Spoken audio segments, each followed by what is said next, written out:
sa palengke ng Lucena guys. Papaksiwin ko lang ito. Para sa akin lang yan. Good for 1 week na yan. Binilang ko rin ng mga bata. Liig lang. Medyo mura-mura. Yan ang paborito nila, prito.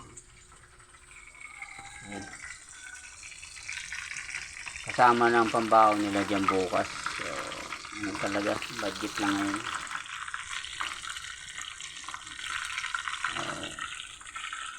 Nararating na natin, nagluluto na natin. So, yan.